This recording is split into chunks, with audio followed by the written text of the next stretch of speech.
Jam Nation. This is the Songwriter podcast. Me already. Let's get into it. We're idiots. Absolute idiots. We blame Fisher for this. Well, I blame Fisher for everything. So. Meow's no different. Meow, seriously. I think we hit that quota, and everyone should be in the comments section going, okay, this is cool. Yeah. And I'm old, so I feel like I'm with the cool kids now. Yeah. Like, yeah, I made it. I'm trendy. Last night was pretty cool with Evan, though. Dude, I mean, I just happened to get lucky and get like front row. Yeah. We were standing in there and they were like, hey, we're going to move these tables and then we're going to put the stage right here. Dude, whose idea was it? I think it was, I don't know where it started, but I know that Amy, John's wife, and a couple other of the volunteers just walked up and were like, hey, we're going to do this. If you guys are down for it. Yeah. So we moved all the tables and there's a giant puddle of water right in the middle, and nobody was standing there. And I think it was Jason Parton was like, hey, that water ain't going back. Get up there. Everybody I was like, all right. As Jason fuck does. it, let's go. Yeah. So we stepped up. They put the coolers right in front of us. And I mean, it was cool. Yeah, it's kind of like we were talking before about the questions people have been asking me is like, who do you think will be the next Red Clay Strays at Laurel Cove? Who will storm the pond? And I was like, I don't think it's like the Laurel Cove scene is like we can't replicate it, and we're not. This is not fake in this area. Yeah, and I think you get found out if you try and fake this music scene. You get found out pretty quick. We got a good radar for fake around here. Yeah, you got to be real authentic. Yeah, I mean, like you said, you can't plan something like that in advance. It kind of just happens spur of the moment. So you just make the best of what you're given, and something special will happen. It's like my heart going meow in the pond. You know? It's not going to happen. And then it's kind of like everyone look at Mike, go, let's do it again. It's like nah, but that moment was exactly the same thing. But again, unique, and it just happened. I think that's what Laurel Cove is about, isn't it? Yeah, absolutely. I mean, I was still out of town. I couldn't make a Thursday, and I was getting videos of Jordan's set, and I was like, that's the magic. It's raining, Yeah. And I was like, Jordan's full band. It's a hometown show kind of, so just everybody's talking how special it was. And I was sitting there, down in Nashville still, and I was like watching the videos on my phone. I was like, I want to leave. I want to get there. And you're on today? Huh? You're on today? Yeah, I'm on tonight, 6:40. I'm in the Jamerson sandwich. Got Emily before me and Nick after me. So. It's not a bad sandwich to be in. There's talent both sides. Yeah, bookends of that.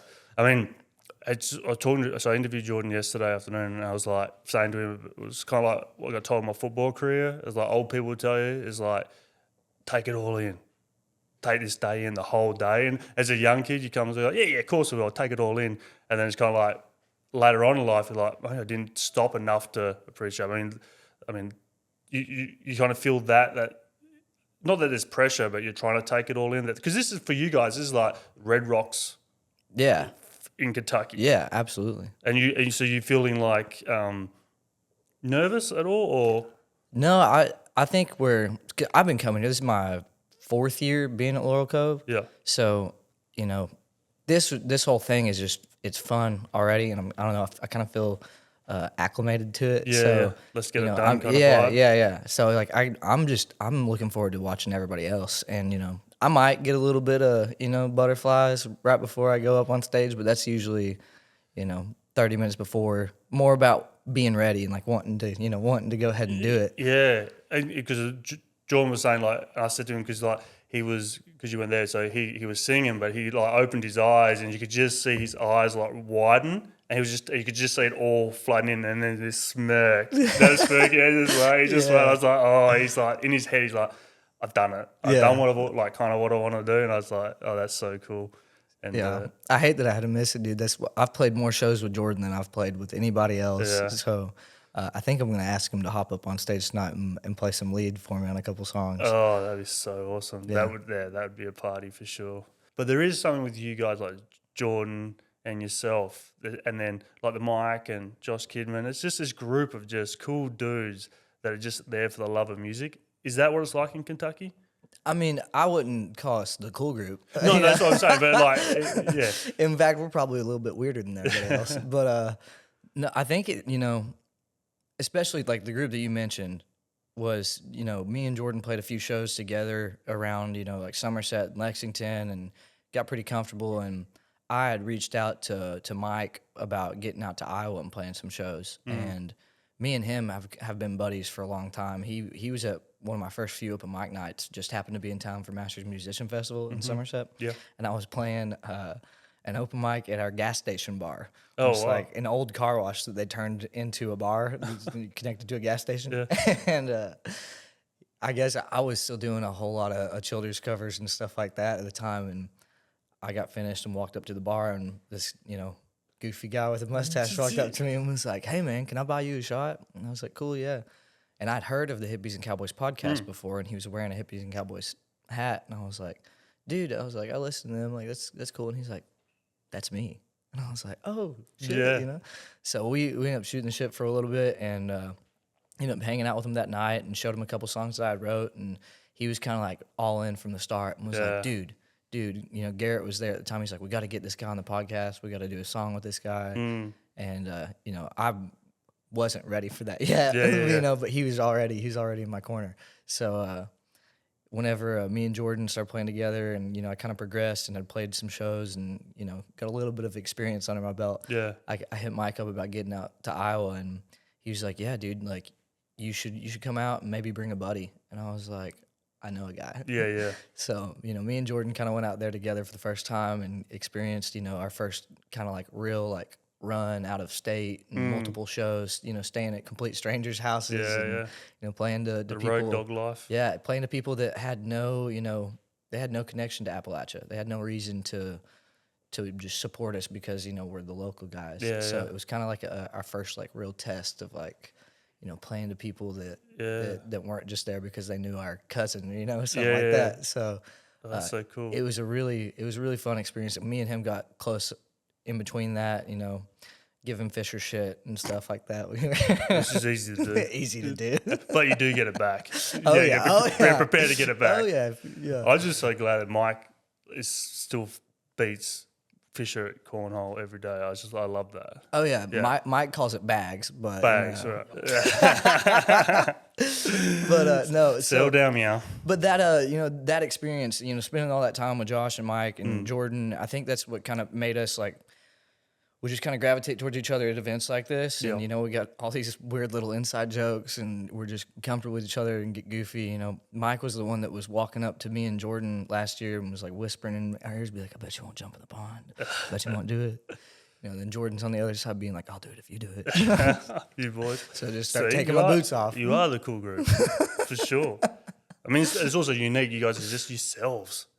Yeah. I've been talking we're talking to Emily Jamison and stuff. It's just so social media's kind of stopped people being able to be themselves. It's like, you can only say this stuff, or you can only act that way. But I remember when I was young, like we did what we want. It was just fun to be free. And it's kind of like, and as you guys obviously grow as an artist and get more quote unquote famous or more eyes on you, then it's like, maybe that doesn't happen as much because you're not allowed to do it as much. So it's good that you can do it now. Yeah, well, and I don't know. I think that I think that's kind of the problem with a lot of people. They're trying to put on this persona that's not them. They're trying to pretend to be somebody that they're not, and because it's worked for somebody else. Mm-hmm. And the more that I am myself, and the more that I like let my personality show, it seems to be it seems to resonate even better with people. Yeah. So it's it's kind of like move in the opposite direction. Do stuff that people are probably telling you not to do. Yeah. If you want to do it, if you like doing it. I've been telling everyone to be outlaw this day, just be yourself. If you can be authentic, it's pretty outlaw right now. Yeah. Yeah. Yeah. It's the truth. It's like funny if anyone ever judged you, like, not you're such a good kid, and your family's beautiful. So I'm not saying you'd never do anything, but if you did something, like if you fuck up once, right? And Me? Fuck up? Never happened. Never. Your mum told me you're an angel. But you know what I mean? Like, it's like, oh, he's a bit of, let's say, for instance, they say he's a bit this and a bit that. You go, the dude wrote a song called Fucked Up Brain. Do you not think, like, he's got demons? You don't think he's going through shit and he's figuring this out in real time? And that's what I think is, like, I got to figure myself as a kid, but no one was watching. I didn't know. There was no social media. So no one knows of my history. But with your age group, it's all there. Yeah, we're documented. Everything that we do is documented. And, I'm lucky. I didn't start trying to chase this until I was 25. So a lot of my life was, Yeah. nobody really gave a shit what I was doing. And, I don't think a ton of people do right now. But, Oh, no, they're watching, yeah. but it is like, it's different. It's different having to navigate life now with, everybody has a camera on you. That's and, it, yeah. Everybody. And they can post it. Yeah, and like things get taken out of context all the time. So I don't know. I think that if you're just trying to be a good person and do the right thing, most of the time you're gonna be fine. But I've been known to have a few too many beers here and there, and Your best mates with Dylan. yeah, You know what I mean? yeah. So that would happen. So when did you really start to want to do this music? Like what triggered you to want to do this? Man, so I guess.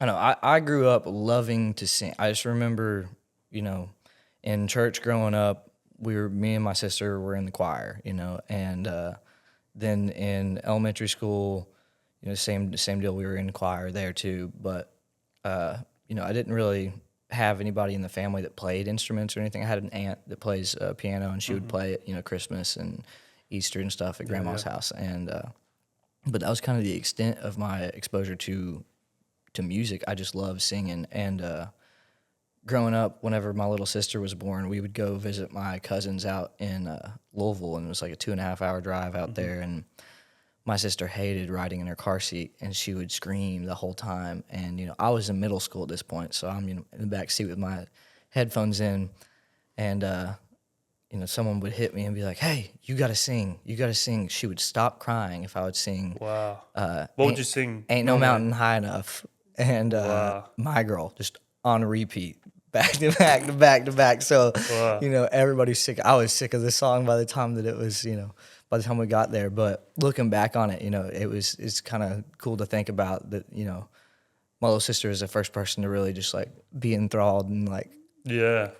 wouldn't cry. That's was the power of focused. music, isn't it? Yeah. And, Yeah. I guess me singing beat her screaming. But, I was into sports through school mostly. Played soccer, football up until freshman year, and I loved it. I thought I wanted to go pro, but I stopped growing at 5'8" and tore both ACLs. So. The positions get slimmer and slimmer. Yeah.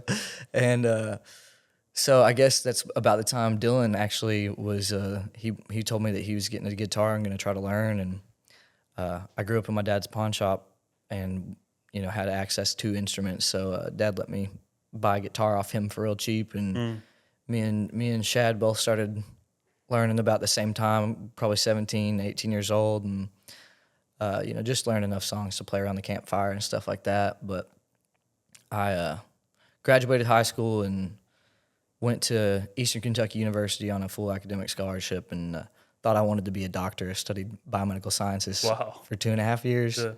And I would not let you operate on me. By the way. I don't blame you. But I did that for 2.5 years, and then Dylan's girlfriend at the time, and she was living with us in our apartment. She passed away in a car wreck, and it kind of opened my eyes to the first time that somebody that I was like close with, who's younger than me, their life was cut short, and she didn't get a warning. She had all these plans and things that she wanted to do, so it was like first time that I kind of got a gut punch that was like, hey, like, you better spend your time wisely, because there's no guarantee that you're going to have any more. And so, I thought about that for long and hard, and ended up deciding that I wanted to switch to art. I was taking a drawing class at the time. It was the only class that I looked forward to. And, I fell in love with it, figured out that I could draw a lot better than I thought I could. And I remember calling Mom and Dad and being like, I think I'm going to switch to art from biomed. And I always make the joke, like, imagine how that conversation went, Yeah. But that's exactly what it is. It's a joke. My mom and dad immediately were like, you do what makes you happy. That's so cool. And I know I'm lucky for that, and they've always supported, everybody in my family's always supported me, harder than anybody else. So I'm thankful for that. But I did that, ended up studying graphic design, and, really loved painting and drawing. Graduated with a degree in graphic design and immediately decided to not use that and started selling life insurance, So I kind of fell back into that trap. I had You a did that with girlfriend. Dylan, didn't you? Yeah, no. I think he was doing logistics, Oh, okay. and I was running leads. We're selling whole life insurance, and it was targeted towards like fixed income, like low income types of places and people, and so it was anywhere within 8 hours of Louisville, and you're by yourself, going to these houses where, the people can't afford the groceries in their fridge, and you're trying to sell them this product that Yeah. I don't really believe in, don't really feel like that they're going to be able to take advantage of, even if they do sign up for it, because most people lapse. And so I wasn't a very good salesman. I'd walk in and give them the spiel, and they'd be like, I don't know if we want this, and I'd be like, I don't blame you. And we just sit there and shoot the shit for 30 minutes, 45. That's what it ended up being most times. These people just wanted somebody to talk to, somebody to listen to them. And so it's cool, but it's a soul sucking job. It was really, really tough. I got to the point where I was dreading getting out of bed in the morning, and during this time, I spent all this time alone in hotel rooms, and so I was bringing my guitar with me and kind of taking interest in that again. And I started writing songs a little bit, trying to write songs, and started hitting an open mic night here and there, and was kind of starting to fall in love with that. And I don't know, I guess I got about 9 months in and was just dreading getting out of bed and going to work. And I called my dad and was like, I can't keep doing this. It's going to kill me. And he's like, quit. I was like, my whole life I've been told, if you start something, you got to finish it. Don't quit. You're not a quitter. And so to hear him say that, I think was kind of like the first thing that I needed to hear. But, of course I was like, I can't, I got these bills I got to pay, and, this and that, and all these excuses to why I couldn't quit. And it was like the next weekend I was driving up to Lexington, Kentucky to hang out with some buddies, and it was raining real hard. I was probably driving too fast and on bald tires, some old 99 4Runner. And I came out from underneath this overpass and hit a puddle of water and started to hydroplane, and, started turning sideways, saw the headlights coming at me, and realized I don't have a seatbelt on. Oh. And I'm like, well, this is the end. And, I'm back to that. This is the second gut punch. I'm like, I've wasted 25 years of my life. Yeah. I've done nothing that I'm proud of. Yeah, I'm like, what are they going to say about me? Yeah. At the Yeah. he liked soccer and sold insurance. So, I had all these thoughts rushing through my mind, and I remember just thinking, I'm not ready to die. And I closed my eyes, let go of the steering wheel, and flipped 3 times, crossed all 3 lanes. I remember hitting the ceiling and the center console and just kind of waiting for it, to go black. And when I finally opened my eyes and stopped moving, I was upside down in the passenger seat, and I had a cherry Dr. Pepper or something in the cup holder that had busted, and so there's like red dripping all over me. And I'm like, where's it come from? Where's it at? And I finally come to the conclusion I'm not hurt. No broken bones, nothing that I can figure out is bad or wrong, just some scratches and bruises, glass in my back. But I had my phone, I ride with my phone under my legs so I can feel it when it vibrates, and it was like 45 yards away. It took me 15 minutes crawling around on the ground in the piss pouring rain to find it. Wow. But I had a King James Bible in the back seat that my dad had gave me for college graduation that I'd never touched the first page of, never moved it since I put it in there. And when I kicked open the passenger door, it was sitting face up. It's the first thing that I saw. And I was like, if that's not a sign from God, then I don't know what is. Yeah. And so, I remember in that moment thinking to myself, I'm not taking another second for granted. I'm not going to spend another second of another day doing anything that I don't want to do. And at that point in time, I was like, I'll figure out a way to make art for a living one way or another. And I quit my job the very next day. I moved back home after being gone for 7 years into my grandma's basement and started doing hyperrealism charcoal portraits to pay the bills. And going to open mic nights and, really writing songs and spending a lot of time trying to figure that out. And I started sharing those songs, and I guess probably a couple months of that, somebody asked me what I charged for a full set, and I was like, whatever the hell you're paying, you know. Yeah. And that was February of 2022 was my first public performance at the Tipsy Toad in Somerset, and Wow. you know, since then, gigs just kept coming in. I played, I think 78 my first year, and then 111 my second year, and I never once sent an email or made a phone call or asked for one of those gigs. It's just the community here. Once they heard me and had a few people that started to believe. It's like word of mouth. Just they wanted to help. Like, yeah, come here. We'll give you some money, give you a spot for this weekend. And sometimes I didn't have another gig lined up, and it would be Thursday night. I get a phone call being like, hey, tomorrow night, can you come here and play? Yeah. And it was kind of just like the letting go of like worrying about it.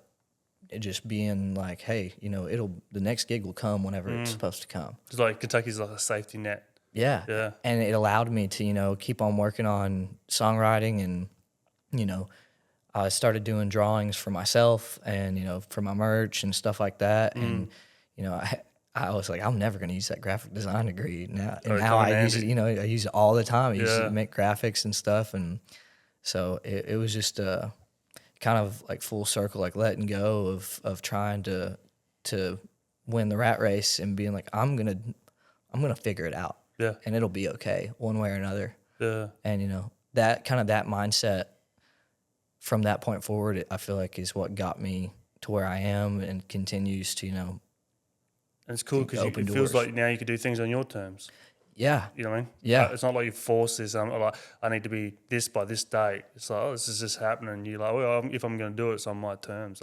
That's awesome. Absolutely, yeah. And you have to work hard. You can't just sit back and wait for something good to happen. But like it doesn't feel like hard work whenever you're doing something that you love. And I know that's cliche, but it's true. It's so true. It's I don't dread doing anything to do with this. And I've met so many people that I consider to be some of my best friends now that I would have never met had I not started chasing the dream. So 100%. And I kind of feel like you told me this, and I actually when I talked to other artists, I said, Hunter always told me this, and it's kind of, as a music fan, I've never understood artists or how it feels, but like your story, like when I'm at a festival or a show, I don't like talking. And you told me once that like there was certain, we're going to talk about song now, but certain songs you've written that if the crowd's not into it, and I'm not wasting this on you. yeah, Like, I'm not singing this song because I'm not going to take myself to a place while you sit there on your phone or you're talking to your mate about getting a drink or whatever it is. And I talked to a lot of artists feel the same. It is part of it, but I don't want to waste my heartbreak or what I've gone through on these people. You still got that? yeah. I mean, there's a time and place for certain songs, and I think the more that I did it, the more I realized that like there's certain songs that they take a toll on you because you're like fucked up brain. He must have died with my youth or slipped right out of my hands. Yeah, I wasn't in a great place whenever I wrote that song, and to give to do it, to perform the song, I try to go back to I try to feel what I was feeling then because that's what the song is. It's why I wrote it. I didn't write it for anybody else. I wrote it because I needed to get something out. Yeah, you want to be sincere to the song all the time. Yeah, and so that song is special to me. And so to play it, like I'm not gonna play it to people that aren't giving me the respect. Yeah. To go to that place. I'm doing something for you. You do something for me. Pay attention for 5 minutes is all I'm asking. That's it. Or Go walk outside. away. Go somewhere else. Go somewhere else. That's what. And you have gigs where everybody's just trying to have fun and stuff, and they're drinking. I get it, and it's it doesn't hurt my feeling. I'm not going to try to play the song though. I'm not even going to attempt it. And I don't know. There's sometimes where you have a show where you got like the first like 4 or 5 or 6 rows of people that are like really paying attention, and you have like the back 2 or 3 that are having fun and talking and stuff, and that's where I've been known to tell people to shut the fuck up or get out. Yeah, and yeah. it's That's because good. I think it needs to start happening a bit more. And people like say, "Oh, but no, they're here and they're going through." Yeah, but you wrote the song, and if you start starving real fans of it, then they'll probably say, "Shut the fuck up," because I want to hear this song, and no, he's not going to play this song if you're talking that. And Right. you could change the right. environment. That's what like I try to. I know it's a part of performing, and I know that we are. We're being paid to entertain to some degree too. So I try to hold my tongue, but whenever I'd see, like people that are like, turning around, looking back, being like, Yeah. who's talking back there? It starts to upset me because I'm like, these people came here to listen, Yeah. and you're disrupting it. So, I mean, I don't know if you play this live. Do you play Granny's song live? Well, the bright red ray of sunshine slips through the window pane, and it breaks my heart to see her suffer another long summer day. I do, but it's another one of those songs Yeah. that is, if I'll only do it for the right type of crowd. And Yeah. Who would talk through that? But you know what I mean? That's what I'm thinking. Like, how could you talk through this song? Even if you don't, like, can't you just listen and go, okay, this is deep? And we all have a grandma. We Yeah. all have a Yeah. granddad, yeah. And that's a tough song? Yeah, that's definitely a tough song. I make it through it pretty consistently. Now there was a point in time during the first year or so that I had wrote it where it was kind of like a crapshoot whether or not I was going to make it through the song. Yeah. And I'm not going to cut you off, but I just want to know, when you wrote it, was it just something that came real quick, or? so my grandma had been sick for a really long time. But we spent a lot of time at her house growing up, and she was like a huge part of our life growing up. She would kind of encourage us to use our imagination. We didn't have a whole lot of toys or anything over there at her house, so we're building pillow forts or climbing trees and whatever we could to entertain ourselves. And so to see her kind of go to a place where she wasn't herself anymore, and spend a ton of time in the hospital, and eventually she kind of lost her ability to talk, and it was just I had a hard time going and seeing her like that, and I think I was just kind of like avoiding it. And I remember I was out on the lake with some buddies, and we were still going. It was like 7:30, 8 a.m., and we were still out on the lake, and been drinking all night. And I got a text. I looked down on my phone. I had a text from my mom saying that your grandma had another stroke. You need to get to the hospital as soon as you can. Yeah. And it hit me. I was like, I haven't seen her in probably 2 months, and I'm out here in the middle of the lake with these people who don't have any idea really what's going on in my life, or I was like, what am I doing? Yeah. And I remember going home finally whenever I could get back and operate a motor vehicle. I got back, and she ended up being okay for another few months. And but I got home that day, and I kind of like had to face it. And I sat down outside, and I wrote that song in probably 15 minutes. It all just kind of fell out. Huh? And after I wrote that song, it was like I consistently would go see her, and I would just bring my guitar and I'd sing to her. And she couldn't really do much to let what she was feeling or thinking. But whenever I would walk in the room with a guitar, you see her eyes get big. Beautiful. And she'd like try to smile. And it's kind of like you reversed it, because I feel like even with my grandparents, like I think the best Christmas times or Thanksgivings you probably have it is that when grandma and granddad are at their peak, because they're the ones cooking. It just feels like that. Yes. And when they disappear, it's like it's not the same again. I'm trying to create that with my kids, like Christmas time, putting it over the top, because I want them to look back when they have kids and be that grandparents. Yeah. And it's kind of like you reversed it. So when you walk in the room, it's her Christmas. Yeah. You're giving back. And that's what I kind of realized too, is that I was being selfish. I was being selfish because she's stuck in this hospital room, and is seeing the nurses, and maybe my mom or one of my cousins or my aunt, but like only 4 or 5 people coming to see her, and I could show up and sit with her for a little bit, play her some songs, and so I think that's what that realization was about. Is I was being selfish and that I could give her, return the favor for the childhood that I got at her house, the Christmases that we spent there, the times that she took care of us, and she probably didn't want to. Yeah. And I don't know, I was kind of at peace with it at the end. I felt like that she was ready to go. That's that line in that song. It takes all she's got to cry out to God just to take her home. Yeah. That's something that she said. I just want to go home. Wow. I just want to go home. It was one of the last things that she actually audibly said. And It's a gut punch. yeah. And so, I'm glad that I finally had the realization and started to see her a little bit at the end. I don't know how I'm going to transition out of that story now. Because, but I mean, you want to play a song for us? Yeah. I can do that. All right, let's do it.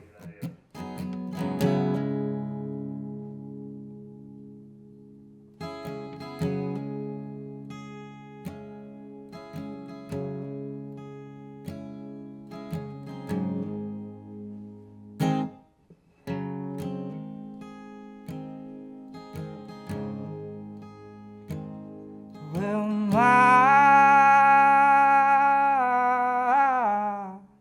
sister tells me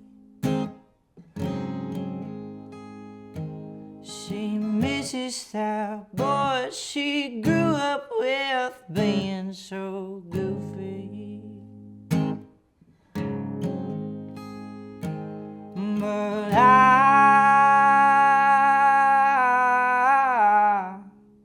am not a happy man. He must have died with my youth or slipped right out of my hands. And I dread facing tomorrow, 'cause I've drank too much and the money I got, it is borrowed. No, I ain't got 2 nickels to rub together, and I'm so sick and tired of all this damn cold weather. And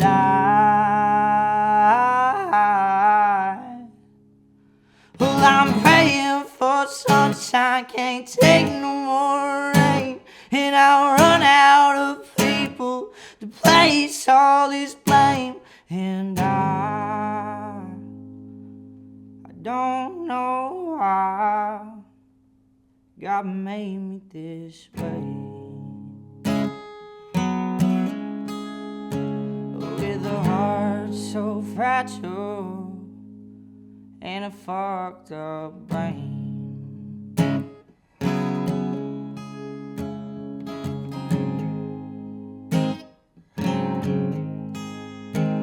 And I will lie to your face when you ask how I'm doing. I'll tell you I'm just running the race. Yeah, I'll tell you I'm winning when I know I'm losing my mind. And I've busted my knuckles, I've screamed at strangers, trying to figure out ways to deal with my anger this time. And I don't know why God made me this way, with a heart so fragile and a fucked up brain.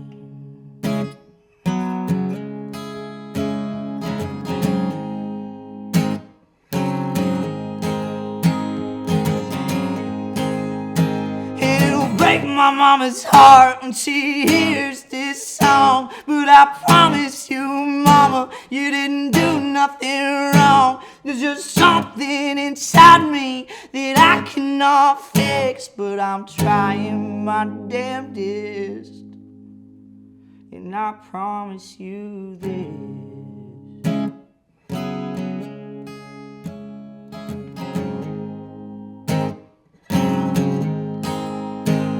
I'm begging for sunshine, can't take no more pain. And up on my shoulders is the weight of this shame. And I don't know why God made me this way. With a heart so fragile and a fucked up brain. With a heart so fragile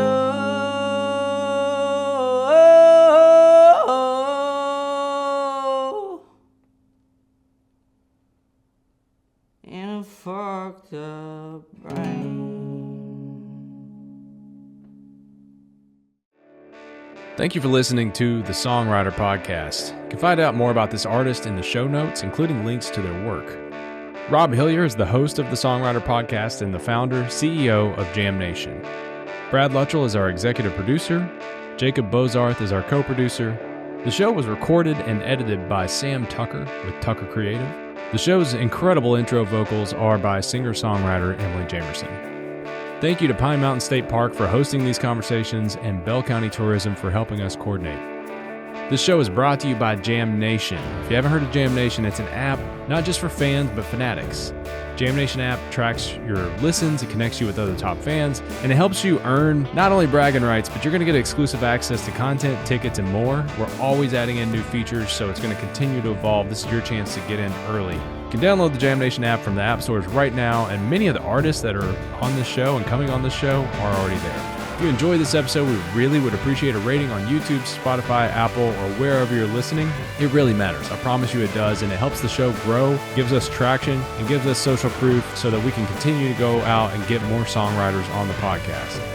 Thank you for listening, and we'll see you soon on The Songwriter, where we explore the life behind the lyrics.